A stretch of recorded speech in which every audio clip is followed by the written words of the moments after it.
আসসালামু আলাইকুম ওয়া রাহমাতুল্লাহ। এতক্ষণ আমরা আমাদের জেলার কৃতি সন্তান জনাব আবিদিন হক আলী নামে পরিচিত তার গুরুত্বপূর্ণ আলোচনা শুনছিলাম। আপনারা তো প্রশ্ন করলেন না, তো আমার একটা প্রশ্ন মনে যাচ্ছে স্যারের কাছে। বিশেষ করে স্যার যে বিষয়ে আলোচনা করলেন, আমি যদিও প্রথম 10-15 মিনিট শুনতে পাইনি, পরে এসেছি। গোটা পৃথিবী জুড়ে আজকের আলোচনার বিষয় এটাই যে আমাদের যে কামিং জেনারেশন, আপনারা যারা আসছেন, তাদের শেপিং কেমন হবে, এজ অফ এআই তে তারা কি করবে। বিশেষ করে এআই গোটা পৃথিবী দাবিয়ে বেড়াচ্ছে। এমন সম্ভাবনার কথা ভাবছেন বিজ্ঞানীরা যে যদি আর্টিফিশিয়াল ইন্টেলিজেন্স তারা যদি একে অপরকে প্রস্তুত করতে সক্ষম হয়ে যায়, অর্থাৎ একটা রোবট যদি আরেকটা রোবটকে তৈরি করতে সক্ষম হয়ে যায়, তাহলে মানব সভ্যতা হুমকির মুখে পড়বে। এমন আলোচনা চলছে। আমরা মনে করছি এআই কি আমাদের কাছে আছে?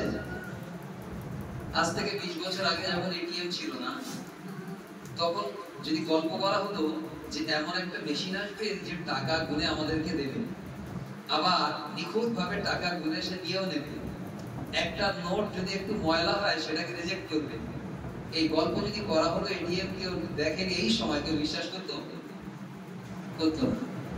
এটাই এআই। আজকে মোবাইলে চ্যাট জিপিটি, জেমিনি, কত রকম ভাবে এআই কাজ করছে। তাহলে এআই এর এই ছড়াছড়ি, এইখানে সব থেকে কোটি টাকার প্রশ্ন যে এই এআই এর যুগে আমরা কি করব।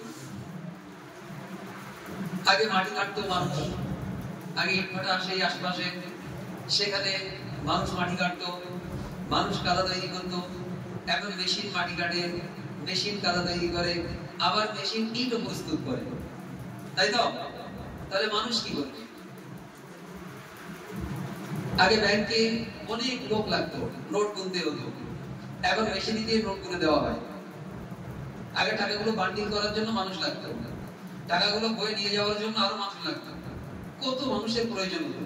কিন্তু এখন সব জায়গায় মেশিন, সব জায়গায় মেশিন। কোটি কোটি মানুষ গোটা পৃথিবীতে ড্রাইভিং করে, আগামী দিনে ড্রাইভারলেস কার আসছে, তাহলে মানুষ কি করবে? এটা হলো সব থেকে বড় প্রশ্ন। এখন এই যে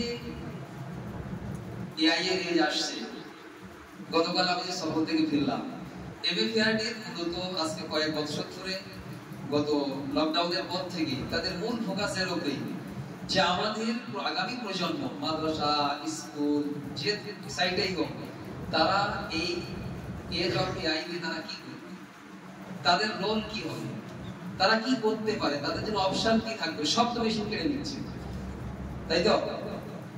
তাই কি মনে হচ্ছে আলোচনা শুনে? এখন আমরা কি করবো, এটাই প্রশ্ন।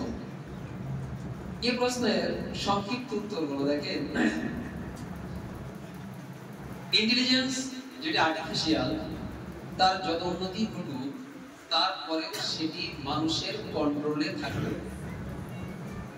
মানুষের কন্ট্রোলের বাইরে যেতে পারবে না। মানুষ এটাকে কন্ট্রোল করবে। হ্যাঁ, এবার আমার কাজ যে আমি সেই এআই কে কন্ট্রোল করতে পারবো কিনা, শিখবো কিনা। স্যার যেটা বারবার বললেন না, যে আমাকে একটু চেঞ্জ করতে হবে, আমাকে একটু পরিবর্তন করে যুগের সঙ্গে দৌড়াতে হবে। সেই এআই কে আমি কন্ট্রোল করতে পারবো কিনা, আমি তাকে তার ব্যবহার বিধি শিখবো কিনা, এখানে আমরা পিছিয়ে।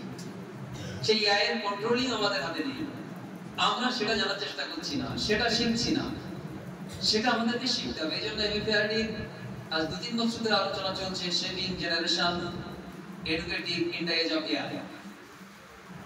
এই যুগে আমরা কি করব?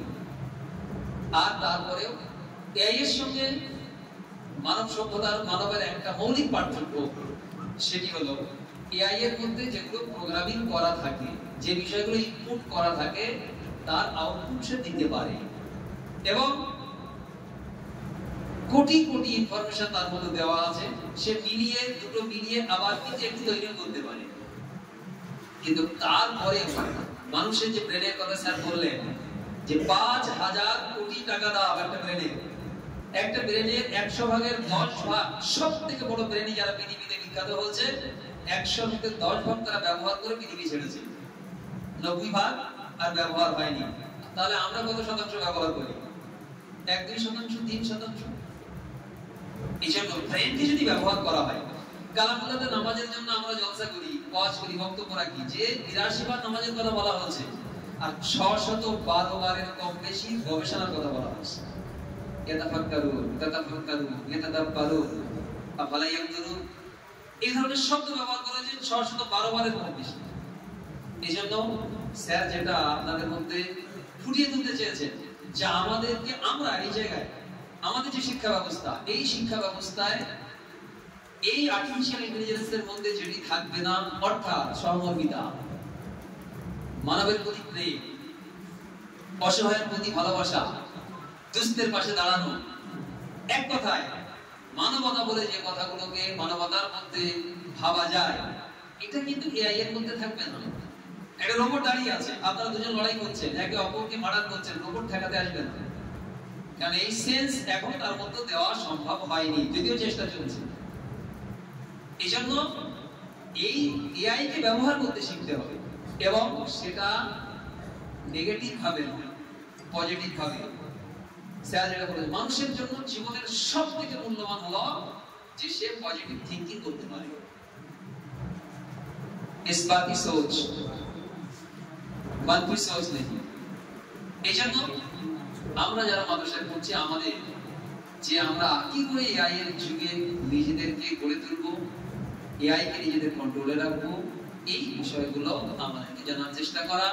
আমরা স্যারের কাছে আবার আবেদন করবো যে পরবর্তী সেশন যখন হবে, সুযোগ হবে স্যারের, যে এই এআই কে আমরা কি করে আমরা রপ্ত করতে পারি, এআই এর যে আমরা নিজেদেরকে কি করে গড়তে পারি, সেটা স্যারের কাছ থেকে আমরা ইনশাআল্লাহ জেনে নেব। স্যার আজকে ব্যস্ত আছেন, এই জন্য আজকের প্রোগ্রাম আর লম্বা করা সম্ভব হচ্ছে না।